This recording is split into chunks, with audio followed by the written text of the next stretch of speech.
Little Bigfoot by Tom Mahan. Chapter 13. Jamie saves Little Bigfoot. Trooper Stevenson and Miller rushed to Richardson, buried under the avalanche, and dug his face free. "Your friend is safe," Trooper Stevenson told Jamie. He and Ed Miller returned to the helicopter.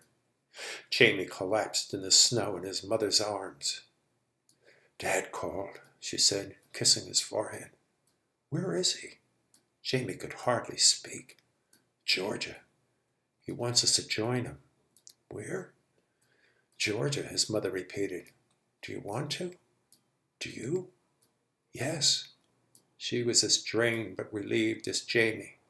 Neither could hardly speak, so they didn't. She shut her eyes and rocked her son back and forth, both breathing heavily. Jamie sat up and asked, "How's Grandpop?"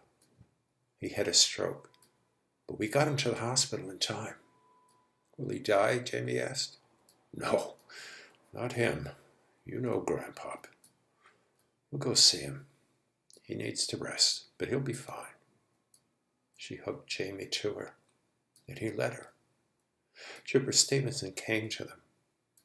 "Is my friend really safe, sir?"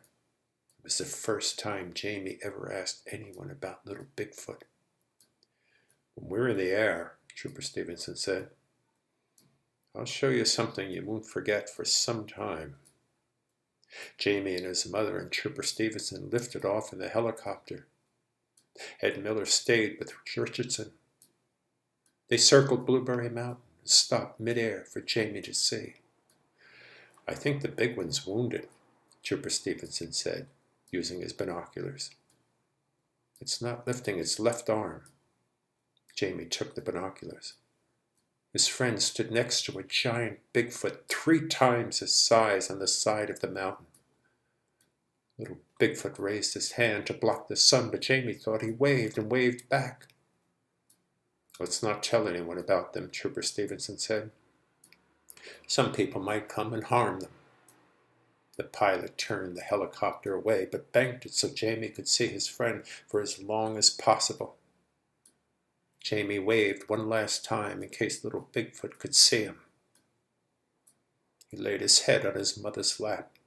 She stroked his hair. "I want to see Dad," Jamie said. "I do too." She bent and kissed him. "Can you believe this?" Jamie asked. His mother laughed. Her tears of joy dripped on Jamie's face. He reached up and wiped his mother's cheek. But he too was sad. He already missed his friend, who gave him the greatest adventures he ever had. They might not ever see each other again, but Jamie knew he'd never forget his friend. Little Bigfoot was like no friend he ever had, or ever would. The end.